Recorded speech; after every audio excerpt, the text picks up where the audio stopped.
एक हिंदू या कोई भी इंसानी एक जान है, उसकी अहमियत, उसकी कदर जो है वो मंदिर से ज्यादा कीमती है। अगर हिंदू बचेगा पाकिस्तान के अंदर तो मंदिर खुद ब खुद बन जाएंगे। मंदिर, अगर सिर्फ मंदिर को हमने बचाना है, हिंदू सारे बेचारे यहाँ पर मारे जाएं या उनको भगा दिया जाए या उनको कन्वर्ट कर दिया जाए, तो मंदिरों का क्या करना है। तो इसलिए मैं चाहूंगा कि आप जो मेरा मिशन जो है वो सेव हिंदू मिशन है। मेरा अपना एक टारगेट है, मेरा ज़ाती टारगेट ये है कि जो रिमेनिंग 44 लाख हिंदूज हैं उनको पाकिस्तान से निकाल के, मैं बस निकालना चाहता। बोलने से क्या हो जाएगा, मैं आप लोगों से भी पूछना चाहता हूँ, बोलने से क्या हो जाएगा।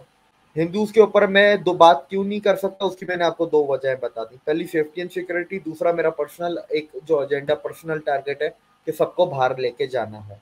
मैं करने में मानता हूँ, डू और डाई में मानता हूँ, या यस करो या नो करो। मैं ये हौसले होप में मैं नहीं मानता, सीधी सी बात है। अच्छा दिवेक भाई, यहाँ पर ज्यादा बात नहीं मैं आपसे करना चाह रहा इस टॉपिक में, मेरा लेकिन दिल कर रहा है मैं आपसे पूछूं, आपको सबसे बड़ा मसला पाकिस्तान के अंदर क्या है? एक एक मसला बताएं। नफरत। सर अभी देखें, मैं दोनों मंदिरों की कहानी बताता हूँ। पहले हम कराची से शुरू करते हैं। तो हुआ ये है कि पिछले 1.5 हफ्ते में कश्मीर और घोटकी जिले से, इन दो जिलों से 6,000 फैमिलीज ने इंडिया अप्लाई कर दिया है। तो अगले 4 से 5 महीने के अंदर ये 6,000 इंडिया में बैठी होंगी फैमिलीज। 6,000 फैमिलीज मतलब 30 से 40 हजार लोग।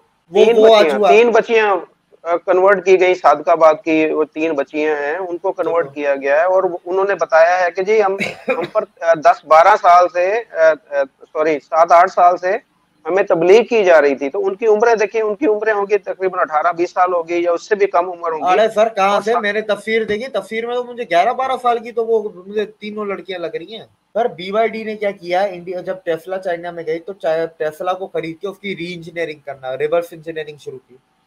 तो टेस्ला जैसी ही कॉम्पिटिटर सेम गाड़ी टेस्ला जैसी निकाल दी। दुनिया ये देख रही है 600 क्रॉस करके, मैं ये देख रहा हूँ कि इंडिया का गोल्ड रिजर्व कितना बड़ा। मैं क्या करूं, अगर कांग्रेस ने सारे कांड किए हैं तो होता कोई बीजेपी का, जनता दल का, मैं उसका नाम ले लेता कि मुजफ्फर भाई को 2-3 कोई वॉइस नोट भेजे थे किसी कांग्रेसी ने, तो मैं उस कांग्रेसी को बोलना चाहूँ, नाम तो मुझे उसका नहीं पता। सिकंदर हास भाई हैं हमारे सऊदी अरब से, उन्होंने मुझे बोला है कि मैं आपके ऊपर FIR कटवाने लगा हूं। मैंने कहा बड़े शौक से, मेरा ये प्लेटफॉर्म है, मैं इसके ऊपर, कोई कांग्रेसी आकर अगर कोई बात करना चाहे तो ये प्लेटफॉर्म उसके लिए भी हाजिर है।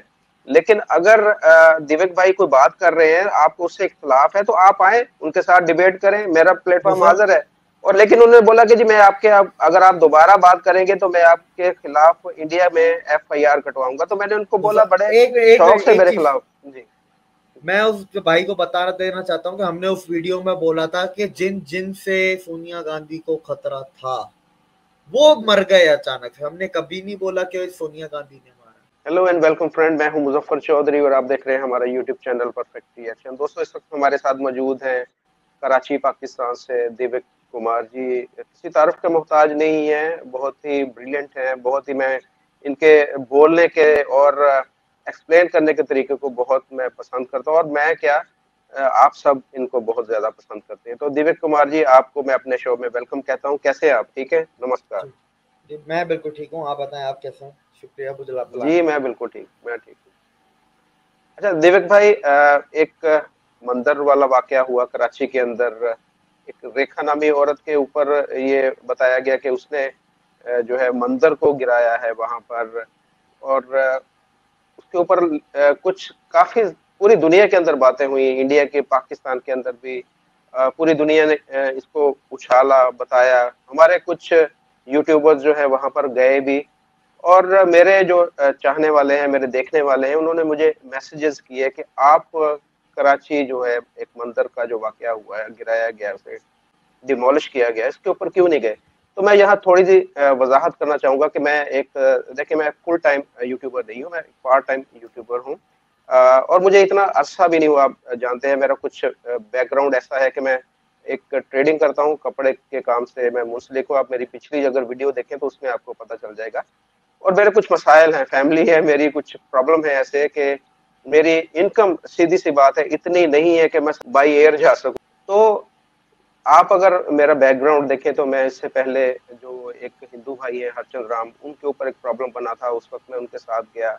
उनके साथ मैंने वीडियोस बनाई, उनके साथ जो रवैया वहाँ पर इख्तियार रखा जा रहा था, जिस शॉपकीपर ने उनके साथ इस तरह का रवैया इख्तियार रखा था, उस शॉपकीपर के पास भी मैं गया। मैंने वहाँ पर उनसे कोशिश की कि उनके साथ जो एक सलूक हो रहा है इस तरह का, वो ना हो। मैं अपनी तरफ से मैंने कोशिश की। उसके बाद मैं उनके घर गया, उनके साथ बैठ के मैंने खाना खाया और अपनी पूरी मोहब्बत का इज़हार किया उस हिंदू फैमिली के साथ, हिंदू भाई के साथ। तो मैं तो अपनी एफर्ट कर रहा हूँ और मुझे बहुत अफसोस है जो ये कराची के अंदर वाकया हुआ। इसके साथ साथ जो सिंध कंदकौड के अंदर एक वाकया हुआ है, जो एक हिंदू मंदिर के ऊपर रॉकेट फायर हुआ है और उसके साथ फायरिंग हुई है, उसको भी मैंने बहुत उसकी मजम्मत की है अपनी मुख्तलिफ वीडियोस के अंदर। अ, और लेकिन ये देखे वहां पर जो ज्यादा मसाइल हैं, वो देखे मंदिर अपनी जगह पर है। मैं एक वीडियो में पहले भी कह चुका हूँ कि मंदिर की अहमियत अपनी जगह पर है, लेकिन एक हिंदू या कोई भी इंसानी एक जान है, उसकी अहमियत, उसकी कदर जो है वो मंदिर से ज्यादा कीमती है। मैं यहाँ पर इसको सपोर्ट करता हूँ सेव मंदिर को, लेकिन मैं उसके साथ साथ एक हैशटैग का इजाफा करना चाहता हूँ। आप तमाम दोस्तों से मेरी रिक्वेस्ट है कि सेव हिंदू का जो है हैशटैग जो है उसको वायरल करें। सेव मंदिर के मंदिर, अगर हिंदू बचेगा पाकिस्तान के अंदर तो मंदिर खुद ब खुद बन जाएंगे। मंदिर, अगर सिर्फ मंदिर को हमने बचाना है, हिंदू सारे बेचारे यहाँ पर मारे जाएं या उनको भगा दिया जाए या उनको कन्वर्ट कर दिया जाए, तो मंदिरों का क्या करना है। तो इसलिए मैं चाहूंगा कि आप जो मेरा मिशन जो है वो सेव हिंदू मिशन है। और मैं अनकरीब इस जो आप कहते हैं कि कंफर्ट जोन में इससे बाहर निकलकर आपको कुछ ऐसी चीजें दिखाऊंगा कि जो आपने इससे पहले नहीं देखी, और उन जगहों के ऊपर जहां पर कुछ इस तरह के वाकयात होते हैं उनकी मैं कवरेज करूंगा। आप अनकरीब मुझे देखेंगे कि आप सिंध के अंदर या इस तरह के इलाकों में मुझे आप पाएंगे। तो देवक जी, आप अगर इस मौजू के ऊपर जो कराची के अंदर हुआ है वाकया, उस पर अगर कुछ कहना चाहें। आपके ऊपर भी लोग कहते हैं कि जी, मुझे कहते हैं कि जी देवक भाई से आप सवाल करें। सीमा का जो वाकया हुआ या मिनोरिटी के हालात हैं या जो मंदिर डिमोलिश हुआ, इस पर भी देवक भाई नहीं कोई अपनी बात करते, तो उसकी वजह क्या है कि आप क्यों इस तरह के टॉपिक के ऊपर बात नहीं करते? देखिए, ऐसे टॉपिक्स पे मैं इसलिए बात नहीं करता क्योंकि ज़ाहिर सी बात है, मैं पाकिस्तान में हूँ करंटली। अगले मेरे पास अभी भी 2-3 महीने में, 2 से ढाई महीने अभी भी मैं पाकिस्तान में हूँ आने वाले। तो सिक्योरिटी और सेफ्टी के इश्यूज़ हैं, पहली चीज़। दूसरी चीज़ के मेरा अपना एक टारगेट है, मेरा ज़ाती टारगेट ये है कि जो रिमेनिंग 44 लाख हिंदूज़ हैं, उनको पाकिस्तान से निकाल के मैं बस निकालना चाहता हूँ। चाहे वो कहीं पे भी जाएँ, किसी भी मुल्क में जाएँ, चाहे इंडिया ना ही भी जाएँ, वो जहाँ जाना चाहते हैं जाएँ, मैं निकालना चाहता हूँ। मैं उस अपने मेरा अपना टारगेट है, मैं उस टारगेट पे अपना काम कर रहा हूँ। और तीसरी चीज़ ये है कि बोलने से क्या हो जाएगा? मैं आप लोगों से भी पूछना चाहता हूँ, बोलने से क्या हो जाएगा? मैं आज हम मंदिर के ऊपर भी बात करेंगे। मैं कराची में ही रहता हूँ, मैंने खुद विजिट भी करके आया मैं हरी माता मंदिर। और अब मैं आज हम उसके ऊपर बात करेंगे। इतने दिनों बाद बात इसीलिए कर रहे हैं कि जब मैं न्यूज़ चैनल्स वैसे भी नहीं देखता, ठीक है? तो मैं न्यूज़ रिपोर्टर नहीं हूँ कि जब खबर आई फौरी तौर पे ब्रेकिंग न्यूज़ की तरह बात कर ली। जब तक मेरे पास पूरी इन्फॉर्मेशन नहीं होगी मैं बात नहीं करूँगा, पहली चीज़। दूसरी चीज़, हिंदूज के ऊपर मैं दो बात क्यों नहीं कर सकता, उसकी मैंने आपको दो वजह बता दी। पहली सेफ्टी एंड सिक्योरिटी, दूसरा मेरा पर्सनल एक जो एजेंडा, पर्सनल टारगेट है कि सबको बाहर लेके जाना है। तो ये एक दो वजह हैं जिसकी वजह से मैं अवॉइड करता हूँ इन टॉपिक्स पे बात करने पे। तो दिलीप भाई, वैसे आप कोई फायदा नहीं समझते कि जैसे हम आवाज उठा रहे हैं हिंदू कम्युनिटी के लिए, या हिंदू जो उनके ऊपर फोर्स कन्वर्जन का वाकयात हो रहे हैं, इसका कोई फायदा नहीं आप महसूस करें? हम जो एक आवाज सोशल मीडिया के ऊपर उठा रहे हैं या वहां पर जाकर अगर बात करेंगे, उनके इंटरव्यूज लेंगे, इसका कोई फायदा नहीं है? ना सर, जब इन चीज़ों का तब तक फायदा नहीं है जब तक के कम से कम भी आपके 1-2 लाख लोग आपके रोड पे ना आए, तब तक कोई फायदा नहीं होगा। तब तक गवर्नमेंट के बाल पे, सर पे एक जूं भी नहीं रेंगेगी। तो जब तक उनके सर पे जूं भी नहीं रेंगेगी तब तक कुछ भी नहीं होने वाला। तो तो वो कम से बात है कम कि जब उसको, उस कम्युनिटी को तो हौसला हो जाएगा ना, कोई हमारी आवाज उठा रहा है, ये कम से कम ये तो हो जाएगा या नहीं? सर, मेरी मैं अपनी मैं आपकी इस बात का मैं अपना ज़ाती राय दूँगा, ठीक है? इसमें मेरा अपना पर्सनल ओपिनियन है। दूसरे लोग इसमें शायद कुछ और चीज़ सोचते हो। मेरा इसमें इस बात में सोचना है कि हौसले वही देता है जिसको कुछ नहीं करना होता। मैं हौसलों में नहीं मानता, मैं करने में मानता हूँ। डू और डाई में मानता हूँ, या यस करो या नो करो। मैं ये हौसले होप में मैं नहीं मानता, सीधी सी बात है। मैं कोशिश में नहीं मानता, मैं रिजल्ट में मानता हूँ। तो मेरा ये मैं अपनी जाती राय बता रहा हूँ, दूसरे लोगों का शायद कुछ और तो सोचना होगा। आपका मानना है कि ये जो हम एफर्ट करें इसका कोई रिजल्ट नहीं निकलेगा? सर इसका रिजल्ट आपका ये है कि आपका जो 5% है ना, वो आपके साथ इकट्ठा हो जाएगा पाकिस्तान का, लेकिन वो तो पहले से भी है आपके साथ 5%। मेरा जाती मानना ये है कि पाकिस्तान में आज भी 25% लोग ऐसे हैं जो कि बहुत अच्छे हैं। ठीक है, मैं इधर रहता हूँ तो मैं जिन लोगों में उठता बैठता हूँ वही तो 25% लोगों में मैं भी तो उठता बैठता हूँ। मैं कौन सा रेडिकल लोगों में उठता बैठता हूँ, लेकिन वो सर डरते हैं बाहर आने में, बोलने में, कुछ भी अपनी राय रखने में।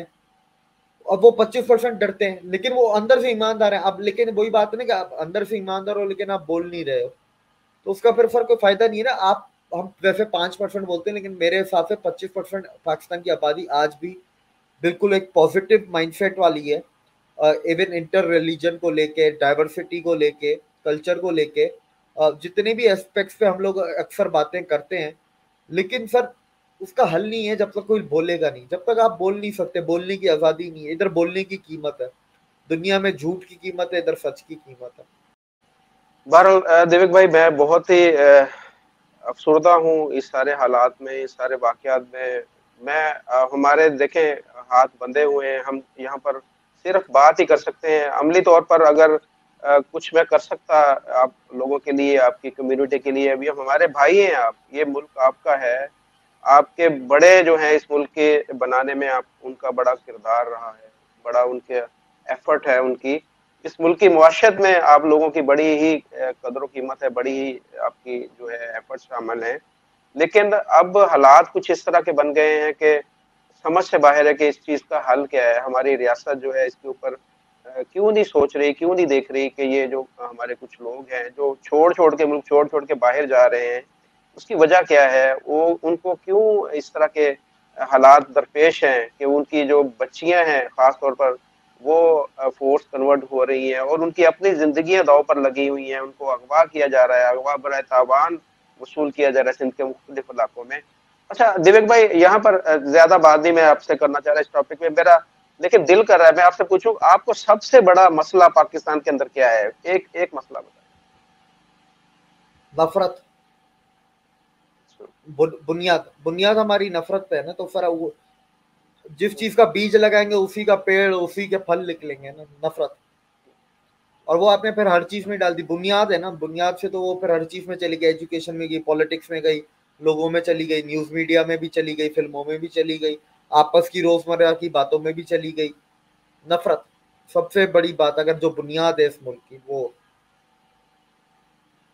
दिवेक भाई, मैं पहले भी आपसे एक दफा माफी मांग चुका हूँ। मैं देखे, मैं दिल गिरफ्तार हूँ, मैं अफसुर्दा हूँ आपके हालात को देखकर कि आप इधर परेशान हैं। आपके मुख्तलिफ लोग जो हैं हजारों की तादाद में, बल्कि लाखों की तादाद में ये मुल्क छोड़ के जा रहे हैं, लेकिन कोई असर नहीं है। और यहाँ पर बड़ी डिटाई के साथ कहा जाता है कि जी कम्युनिटी, जो हिंदू कम्युनिटी है, या वो बड़े यहाँ पर अकलियतों के साथ बहुत अच्छा सलूक हो रहा है पाकिस्तान के अंदर। ये हमारे मिनिस्टर भी कह रहे हैं, हमारे जो तमाम पढ़े लिखे लोग जो हैं इस मुल्क के पाकिस्तान के, वो उनसे जब सवाल हो पूछा जाए तो वो ये कहते हैं नहीं जी, अकलियतों को कोई प्रॉब्लम नहीं है पाकिस्तान के अंदर, वो बड़ी खुशहाल जिंदगी गुजार रहे हैं, उनको बहुत आज़ादी, जैसे आज़ादी मुसलमानों को है वैसे ही वहां पर हिंदुओं सर को है।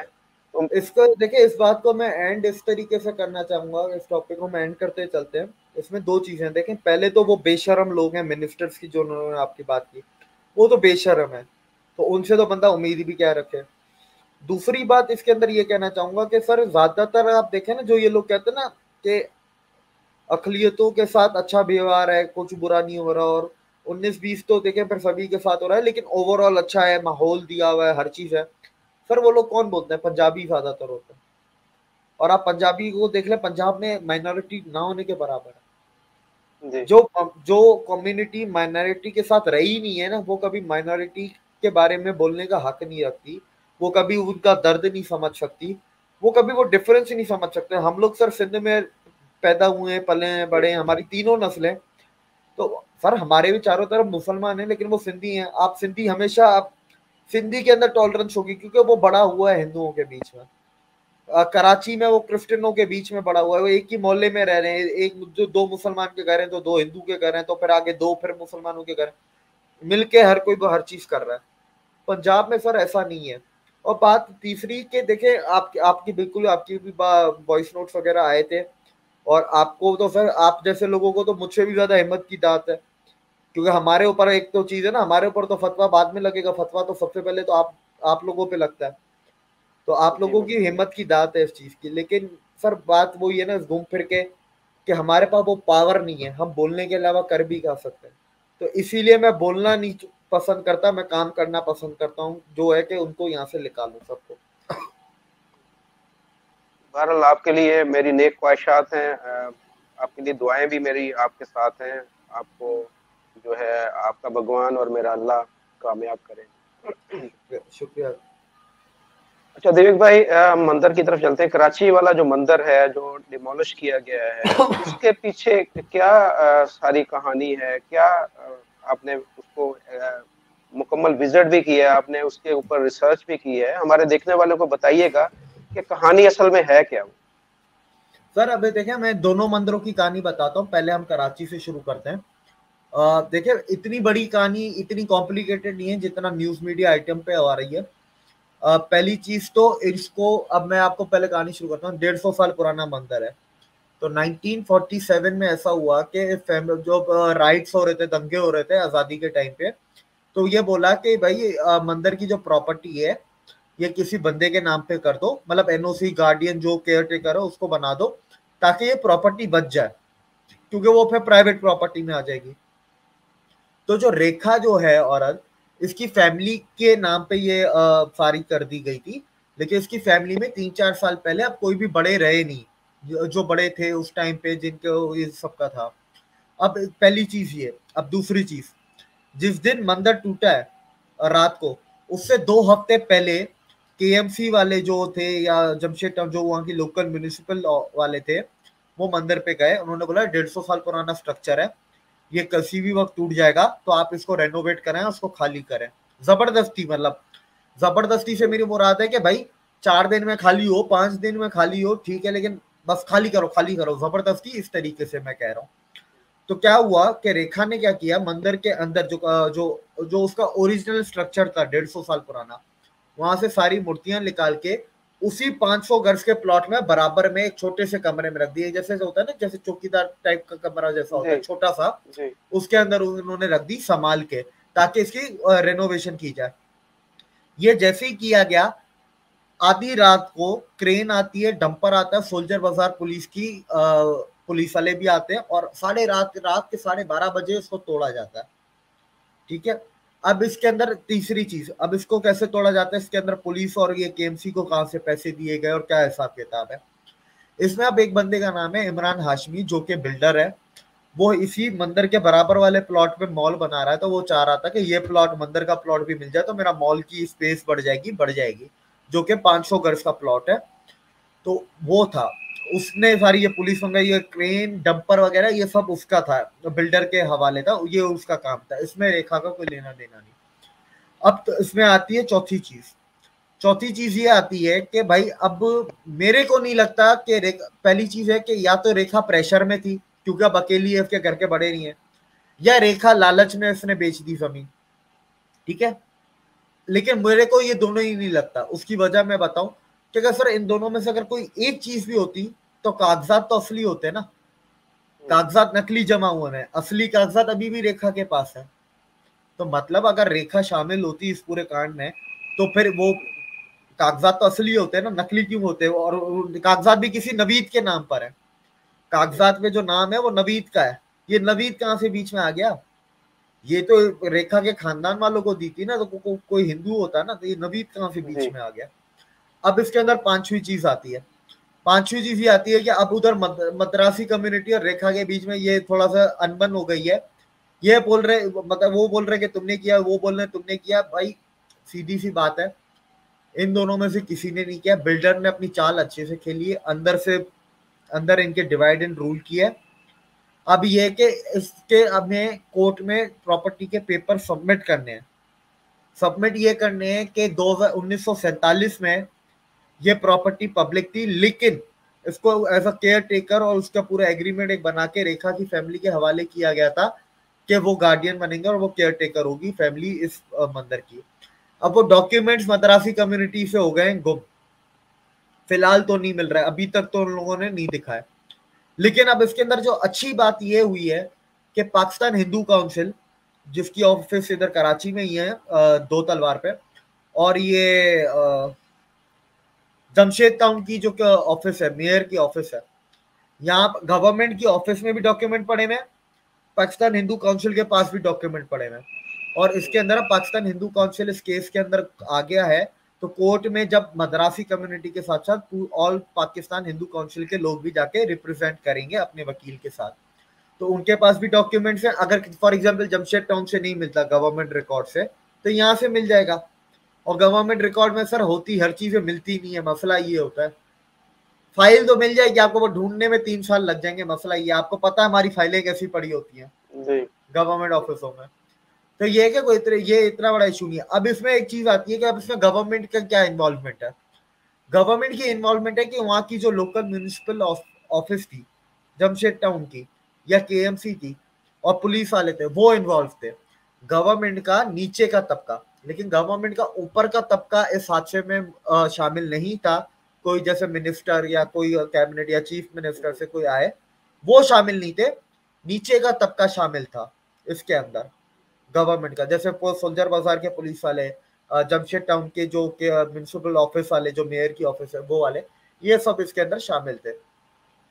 अब मैं आता हूँ कश्मीर पे, ये आप पूरी कहानी समझ गए, ये अच्छा, मतलब। इसमें नहीं, इसमें समझ तो आ गई, इसका हल क्या है? अगर वो पेपर सबमिट हो जाते हैं, पता चल जाता है कि ये रेखा की फैमिली का ही है, तो आगे इसका प्रोसीजर क्या होगा? क्या हो सकता है इसका हल? के वो दोबारा से वहां पर मंदिर तामीर किया जाएगा?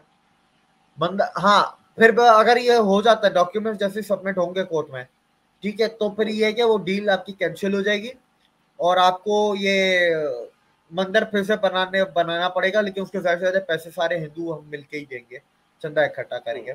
और दूसरा, हाँ, इसमें सबसे बड़ी बात मैं बताना भूल गया, जो कागजात, जो नकली कागजात हैं, उसके अंदर दिखाया गया है कि हमने 7 करोड़ में ये जमीन खरीदी है और रेखा को हमने 7 करोड़ दिया।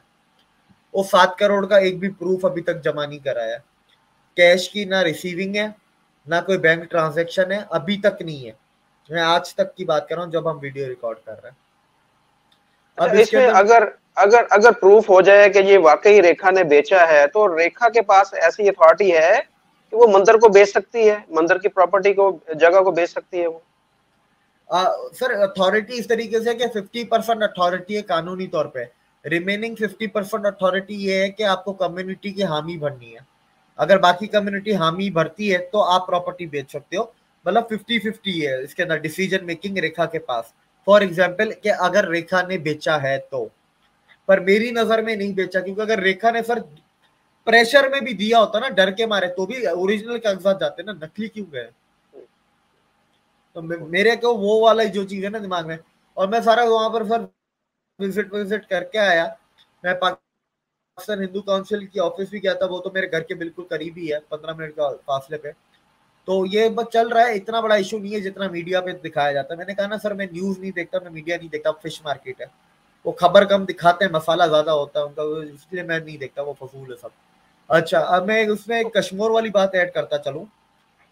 अब कश्मीर में भी इस्लामिक रेडिकल इस्लामिस्ट ने अटैक नहीं किया। जाकरानी ट्राइब के जो उधर डाकू हैं कच्चे के, उन्होंने अटैक किया है और उनकी वीडियो भी आ गई है। और इस बार वीडियो में उन्होंने चेहरे नहीं ढके हुए, मतलब चेहरे नजर आ रहे हैं, और वो बता रहे हैं कि हाँ, हमने ही मंदिर पे अटैक किया था और हमने हमला किया था। और हाँ, वो सीमा हैदर से रिलेटेड ही है, उसी के बदले में और उसी के आगोश में आके किया ये। अब देखे, वो डाकू है, वो डकैती हर किसी के पास बात है, डकैती में उनके पास वो नहीं देखते कि हिंदू के घर पे हम डकैती कर रहे हैं कि मुसलमान के साथ डकैती कर रहे हैं। पर उनका रेडिकल माइंडसेट है ये। जो हम माइंडसेट की बात करते हैं ना, एजुकेशन सिस्टम, माहौल, परवरिश और ये न्यूज मीडिया, सब ये माहौल ऐसा बना दिया पाकिस्तान का।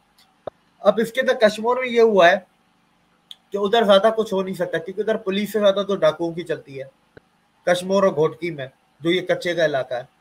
तो हुआ ये है कि पिछले 1.5 हफ्ते में कश्मीर और घोटकी जिले से, इन 2 जिलों से 6,000 फैमिलीज ने इंडिया अप्लाई कर दिया है।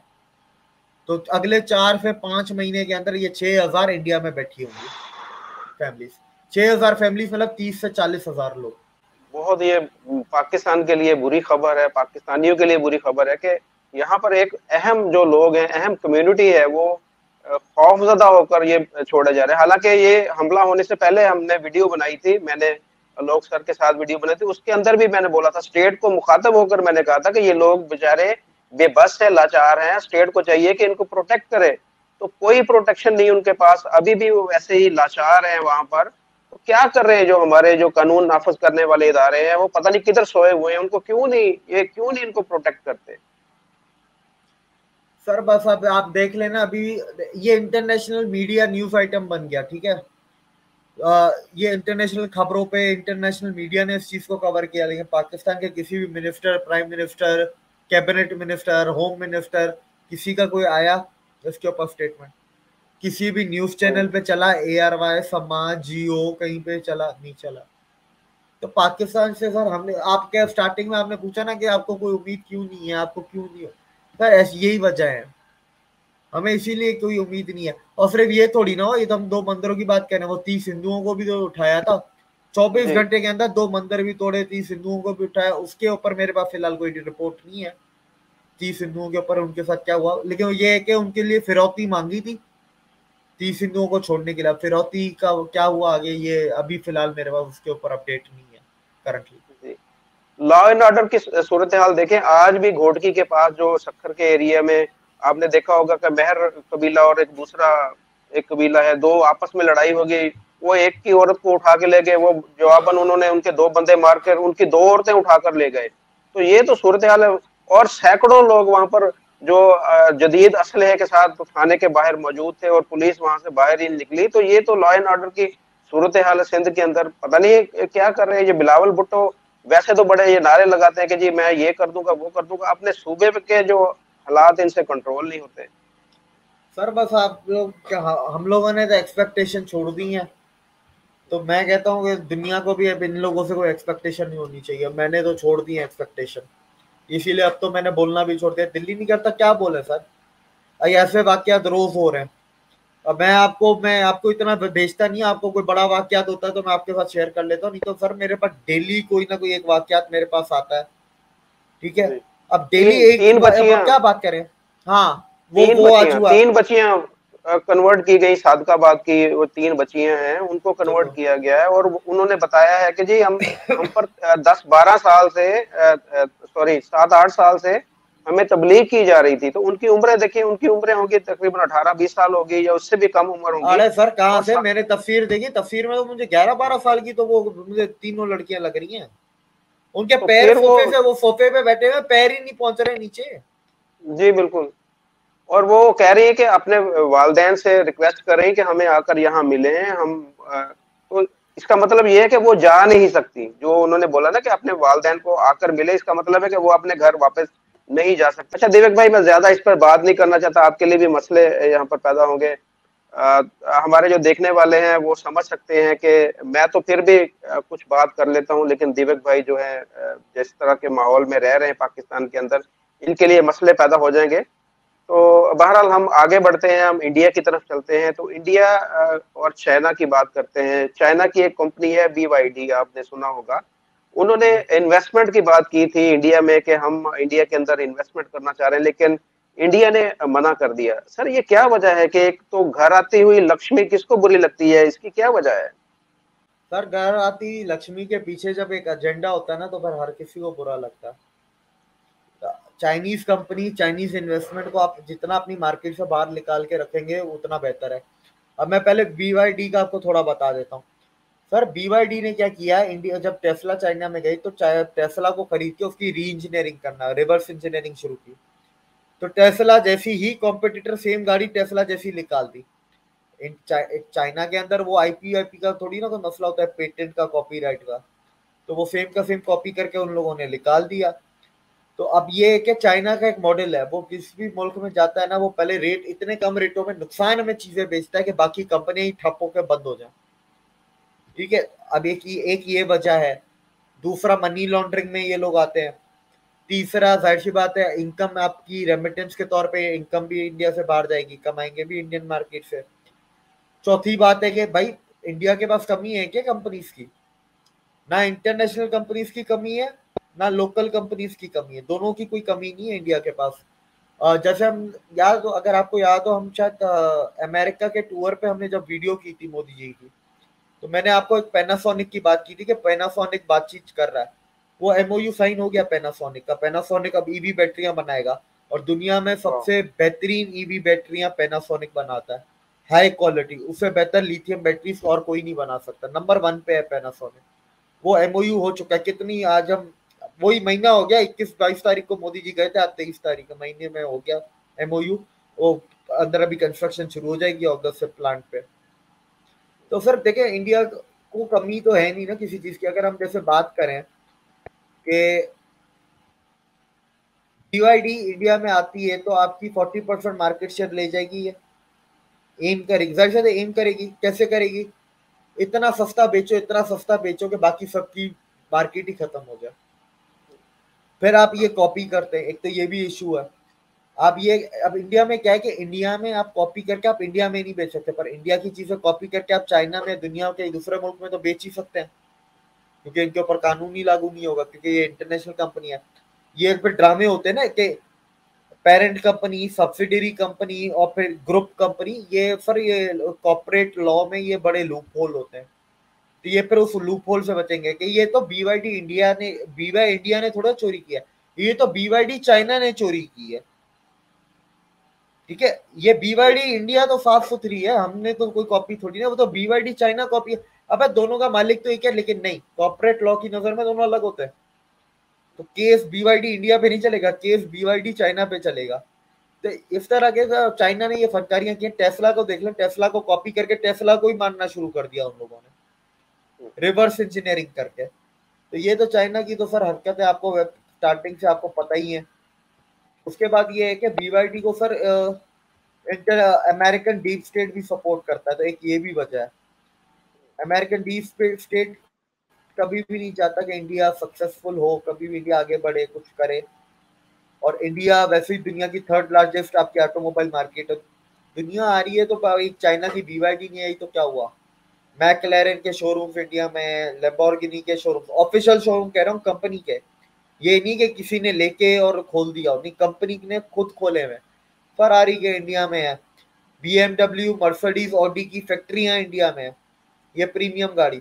उसके बाद जैगुआर, रेंज रोवर, वैसे इंडिया टाटा ओन करते हैं।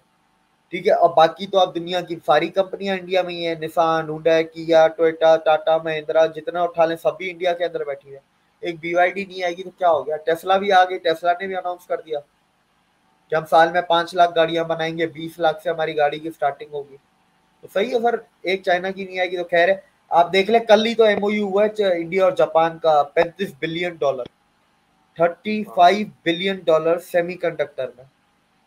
बड़ी बात है जी। बीवाईडी अच्छा। 1 बिलियन डाल रही थी तो क्या हो गया? कोई फर्क थोड़ी ना हुआ। बिल्कुल सही है। अच्छा दिवेक भाई, पाकिस्तान के बारे में थोड़ा सा पहले मैं आपको बताऊं कि जिस तरह चाइना से हमें कुछ 1 आध बिलियन डॉलर मिला है, फिर हमने सऊदी अरब से भी मेरे ख्याल 1-2 बिलियन डॉलर लिए, यूएई से भी 1 बिलियन डॉलर मिला, आईएमएफ से भी 1.2 या 1.1 बिलियन डॉलर लिया हमने। तो मिल मिला के हमारे पास कोई 10-12 8-10 इतने ही 10 बिलियन के अराउंड जो है इकट्ठे हुए हैं पैसे। फॉरेन रिजर्व की बात कर रहा हूँ। और इंडिया के आज पता चला है कि फॉरेन रिजर्व जो है वो 600 बिलियन डॉलर से भी क्रॉस कर गया, ऊपर चले गए। क्या रीजन है कि हम इतने मुल्कों से मांग तांग के भी हमारे पास सिर्फ 8-10 बिलियन डॉलर हुए हैं और इंडिया जो है वो 600 से भी ऊपर चला गया? इसकी क्या रीजन है? इंडिया में इतना पैसा कहाँ से आ रहा है?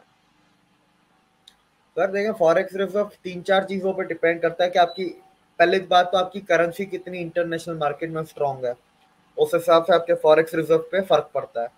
दूसरा होता है आपके एक्सपोर्ट्स, आप दुनिया में कितना माल बेच रहे हो और आपको उस माल के बदले में कितना पैसा मिल रहा है। तो दूसरा आपकी वजह ये होती है। इंडिया के एक्सपोर्ट्स आप देख रहे हैं ग्रो करते जा रहे हैं, अभी तो 1 ट्रिलियन का मार्क है, 2 ट्रिलियन का भी रख दिया कि 2030 तक 2 ट्रिलियन करना है। इस साल मेरे ख्याल से $750 बिलियन हुए हैं, मर्चेंडाइज और सर्विसेज मिला के। उसके बाद तीसरी जो चीज होती है कि मुल्क के अंदर इन्वेस्टमेंट कितनी आ रही है। बाहर से जो भी पैसा लाता है वो डॉलर में ही लाता है ना, तो डॉलर आपके जमा हो जाते हैं, लेकिन मुल्क के अंदर आप जब पैसा खर्च करते हो तो रुपये में खर्च करते हो, तो इन्वेस्टमेंट भी होती है। तो आप इंडिया में आप डेली देख लें, कोई ना कोई नई बड़ी इन्वेस्टमेंट ही आती है, छोटी तो आती नहीं है। 1-2 बिलियन डॉलर को तो अब वो गिनते भी नहीं है, अब तो बड़ी बड़ी इन्वेस्टमेंट 4 बिलियन आ रहा है, 5 आ रहा है, 8 आ रहा है, अभी 35 की तो खबर मैंने आपको सुना दी। मतलब बड़ी बड़ी नंबर होते हैं, छोटे नंबर तो होते ही नहीं है इनके। अब देखिए पाकिस्तान में मसला ये है ना कि हम लोग एक्सपोर्ट क्या करते हैं, जो करते थे वो भी बंद करवा दिया, थोड़ा बहुत जो हम करते थे वो भी बंद करवा दिया हमारा। तो आप फिर कैसे आप उम्मीद करते हैं, इन्वेस्टमेंट हमारे जीरो है, इन्वेस्टमेंट हमारे पास मुल्क में कहाँ आती है। जब आपकी इम्पोर्ट ज्यादा है, एक्सपोर्ट कम है, इन्वेस्टमेंट आपकी नहीं है, तो फिर आपके रुपये भी स्ट्रांग नहीं होगा। जो तीन मेजर वजहें होती हैं फॉरेक्स रिजर्व पे असर करने वाली, तीनों के हालात खराब है, तो हमारे फॉरेन करेंसी रिजर्व भी फिर बाहर से ही आएंगे लोन के तौर पे। तो वो फर्क वजह है। और पाकिस्तान, मुझे जो चीज सबसे अच्छी लगी इंडिया की, दुनिया ये देख रही है 600 क्रॉस करके, मैं ये देख रहा हूँ कि इंडिया का गोल्ड रिजर्व कितना बड़ा। गोल्ड रिजर्व भी $2.25 बिलियन से बढ़ा है, अब बढ़ के कोई $45 बिलियन गोल्ड रिजर्व है इंडिया के पास। इंडियन रुपी जितना आपको स्ट्रॉन्ग करना उतना ज्यादा आपको गोल्ड चाहिए। मेरी नजर गोल्ड पे है, ये दुनिया बैठ के डॉलर देखती रहे, मेरी नजर गोल्ड पे है, क्योंकि गोल्ड से ही इंडियन रुपी स्ट्रॉन्ग होगा। तो पाकिस्तान के पास गोल्ड नहीं है। एक गोल्ड की खदान थी ना जिसके ऊपर कितने 10 साल आपकी चाइना माइनिंग कर रहा था, अभी भी उठा के आपने कोई कंपनी को दे दी है, चाइनीज कंपनी को ही। तो आप देखे ना, और इलीगल माइनिंग कर रहा था 10 साल, क्योंकि उस 10 साल में उसके ऊपर रिको डिक पे केस चल रहा था इंटरनेशनल कोर्ट पे, लेकिन उधर माइनिंग चल रही थी, माइनिंग खत्म नहीं हुई थी। तो अब आप हमारे मुल्क के हालात देख रहे, वही गोल्ड निकाल के अपने रिजर्व में रख लेते भाई, नहीं तो बेच के डॉलर ले लेते, डॉलर लेके रख लेते, लेकिन नहीं, चाइना को दे रहे।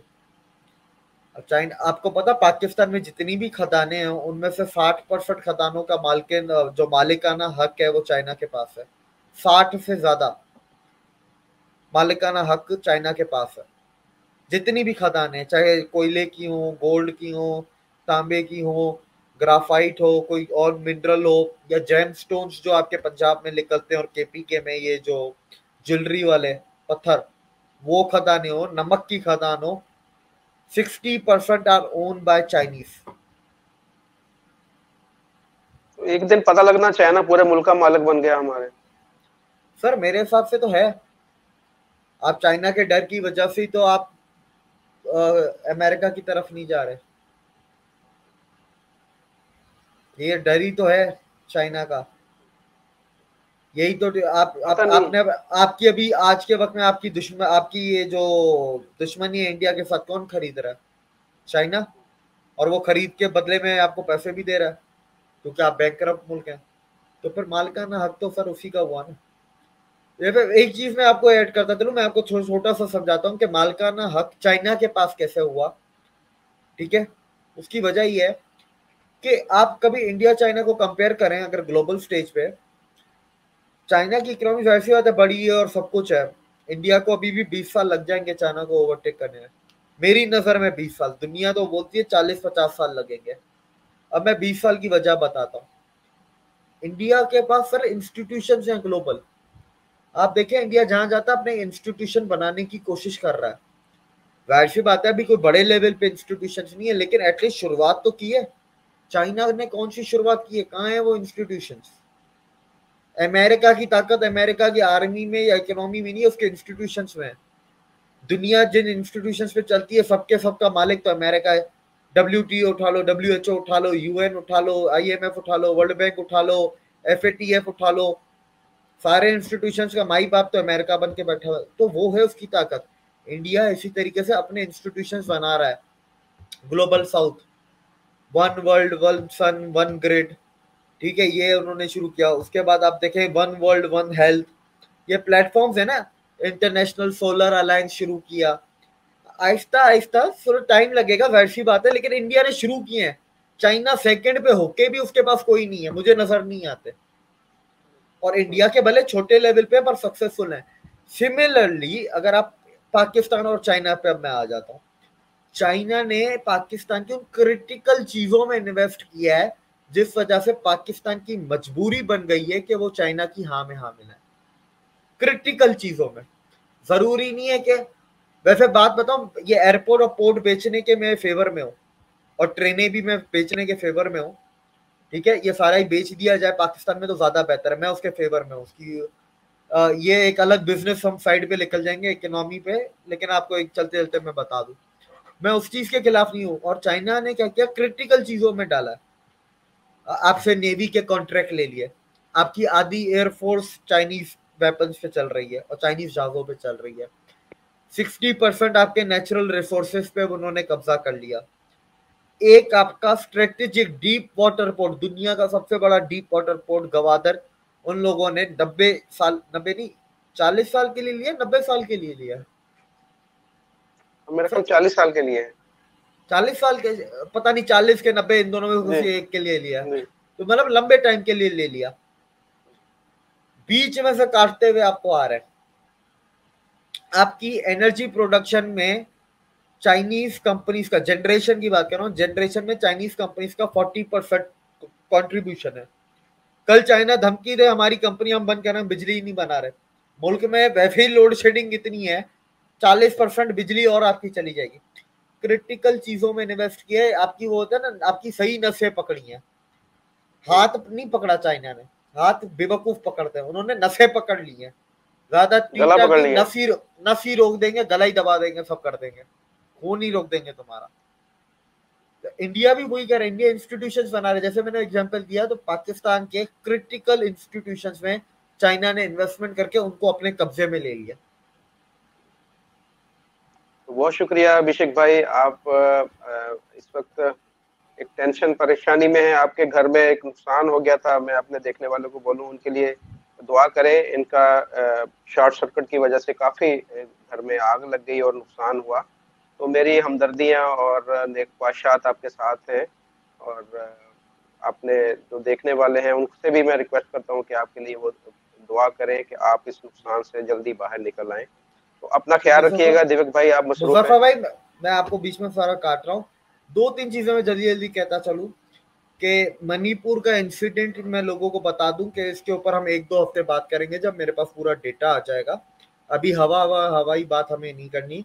और आप लोगों को जो दिख रहा है ऐसा बिल्कुल भी नहीं है, आप लोगों को जो लग रहा है मैं खालिस्तान दो, के ऊपर भी हमारे भाई कुछ कह रहे हैं कि उसके ऊपर भी बात करें, खालिस्तान के टॉपिक के ऊपर।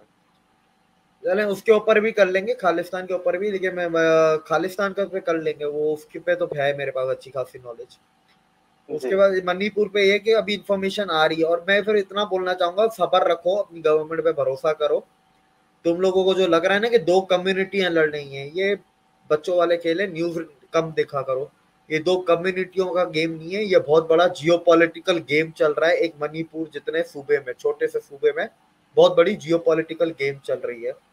और मैं दूसरी बात जो कहना चाहूंगा कि मुजफ्फर भाई को दो तीन कोई वॉइस नोट भेजे थे किसी कांग्रेसी ने, तो मैं उस कांग्रेसी को बोलना चाहूंगा, नाम तो मुझे उसका नहीं पता, मैं उसको ये इतना बोलना चाहूंगा। चंद्रहास, चंद्रहास भाई हैं हमारे सऊदी अरब से। उन्होंने मुझे बोला है कि मैं आपके ऊपर FIR कटवाने लगा हूं। मैंने कहा बड़े शौक से, मेरा ये प्लेटफॉर्म है, मैं इसके ऊपर, कोई कांग्रेसी आकर अगर कोई बात करना चाहे तो ये प्लेटफॉर्म उसके लिए भी हाजिर है। लेकिन अगर दिव्य भाई कोई बात कर रहे हैं, आपको उससे इख्तलाफ है, तो आप आए उनके साथ डिबेट करें, मेरा प्लेटफॉर्म मुजफ्फर हाजिर है।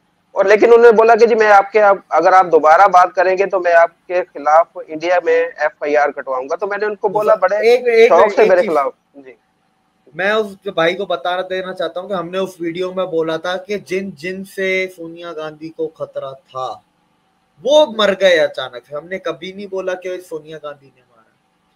बेटा कानून हमें मत सिखाना, पहली चीज।